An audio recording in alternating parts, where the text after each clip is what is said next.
एक दिन जब यीशु मंदिर में लोगों को उपदेश देते हुए सुसमाचार सुना रहा था, तो प्रमुख याजक और यहूदी धर्मशास्त्री बुजुर्ग यहूदी नेताओं के साथ उसके पास आए। उन्होंने उससे पूछा, हमें बता, तू यह काम किस अधिकार से कर रहा है? वह कौन है जिसने तुझे यह अधिकार दिया है? यीशु ने उन्हें उत्तर दिया, मैं भी तुमसे एक प्रश्न पूछता हूँ, तुम मुझे बताओ, यूहन्ना को बपतिस्मा देने का अधिकार स्वर्ग से मिला था या मनुष्य से?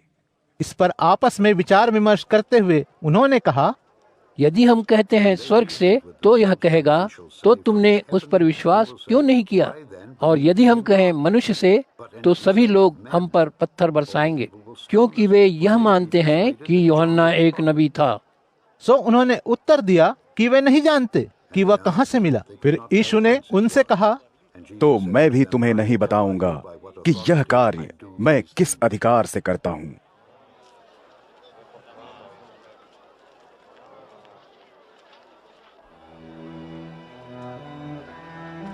फिर यीशु लोगों से यह दृष्टांत कथा कहने लगा। किसी व्यक्ति ने अंगूरों का एक बगीचा लगाकर उसे कुछ किसानों को किराए पर चढ़ा दिया और वह एक लंबे समय के लिए कहीं चला गया।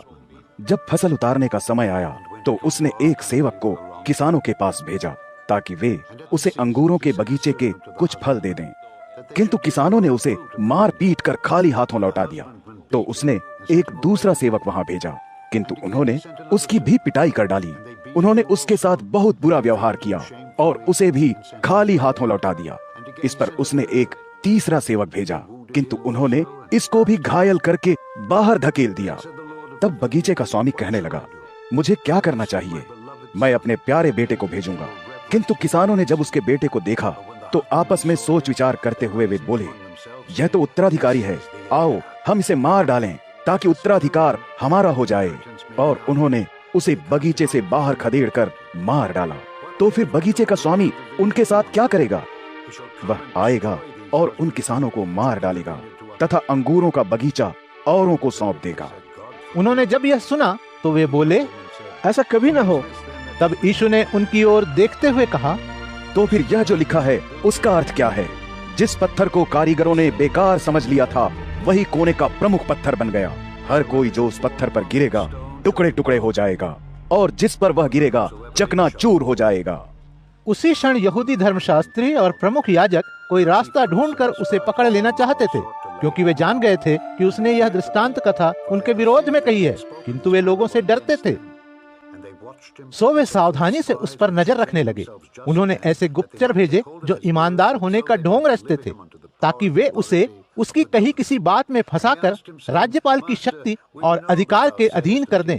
सो उन्होंने उससे पूछते हुए कहा, गुरु, हम जानते हैं कि तू जो उचित है वही कहता है और उसी का उपदेश देता है, और ना ही तू किसी का पक्ष लेता है, बल्कि तू तो सच्चाई से परमेश्वर की मार्ग की शिक्षा देता है। सो बता, कैसर को हमारा कर चुकाना उचित है या नहीं चुकाना? यीशु उनकी चाल को समझ गया था। सो उसने उनसे कहा, मुझे एक दीनार दिखाओ, इस पर मूरत और लिखावट किसके हैं? उन्होंने कहा, कैसर के। इस पर उसने उनसे कहा, तो फिर जो कैसर का है उसे कैसर को दो, और जो परमेश्वर का है उसे परमेश्वर को दो। वे उसके उत्तर पर चकित होकर चुप रह गए, और उसने लोगों के सामने जो कुछ कहा था उस पर उसे पकड़ नहीं पाए। अब देखो, कुछ सदूकी उसके पास आए। ये सदूकी वे थे जो पुनरुत्थान को नहीं मानते। उन्होंने उसे पूछते हुए कहा, गुरु, मूसा ने हमारे लिए लिखा है कि यदि किसी का भाई मर जाए और उसके कोई बच्चा न हो और उसकी पत्नी हो, तो उसका भाई उस विधवा से ब्याह करके अपने भाई के लिए उससे संतान उत्पन्न करे। अब देखो, 7 भाई थे। पहले भाई ने किसी स्त्री से विवाह किया और वह बिना किसी संतान के ही मर गया। फिर दूसरे भाई ने उसे ब्याह, और ऐसे ही तीसरे भाई ने। सब के साथ एक जैसा ही हुआ, वे बिना कोई संतान छोड़े मर गए। बाद में वह स्त्री भी मर गई। अब बताओ, पुनरुत्थान होने पर वह किसकी पत्नी होगी? क्योंकि उससे तो 7 ने ही ब्याह किया था। तब यीशु ने उनसे कहा, इस युग के लोग ब्याह करते हैं और ब्याह करके विदा होते हैं, किंतु वे लोग जो उस युग के किसी भाग के योग्य और मरे हुओं में से जी उठने के लिए ठहराए गए हैं, वे न तो ब्याह करेंगे और न ही ब्याह करके विदा किए जाएंगे। और वे फिर कभी मरेंगे भी नहीं, क्योंकि वे स्वर्गदूतों के समान हैं। वे परमेश्वर की संतान हैं। क्योंकि वे पुनरुत्थान के पुत्र हैं। किंतु मूसा तक ने झाड़ी से संबंधित अनुच्छेद में दिखाया है कि मरे हुए जिलाए गए हैं, जबकि उसने कहा था प्रभु इब्राहिम का परमेश्वर है, इसहाक का परमेश्वर है और याकूब का परमेश्वर है। वह मरे हुओं का नहीं बल्कि जीवितों का परमेश्वर है। वे सभी लोग जो उसके हैं जीवित हैं। कुछ यहूदी धर्मशास्त्रियों ने कहा, गुरु अच्छा कहा। क्योंकि फिर उससे कोई और प्रश्न पूछने का साहस नहीं कर सका। यीशु ने उनसे कहा, वे कहते हैं कि मसीह दाऊद का पुत्र है। यह कैसे हो सकता है? क्योंकि भजन संहिता की पुस्तक में दाऊद स्वयं कहता है, प्रभु परमेश्वर ने मेरे प्रभु से कहा, मेरे दाहिने हाथ बैठ, जब तक कि मैं तेरे विरोधियों को तेरे पैर रखने की चौकी न बना दूं। इस प्रकार जब दाऊद मसीह को प्रभु कहता है, तो मसीह दाऊद का पुत्र कैसे हो सकता है? सभी लोगों के सुनते उसने अपने अनुयायियों से कहा, यहूदी धर्मशास्त्रियों से सावधान रहो। वे लंबे चोगे पहनकर यहाँ वहाँ घूमना चाहते हैं।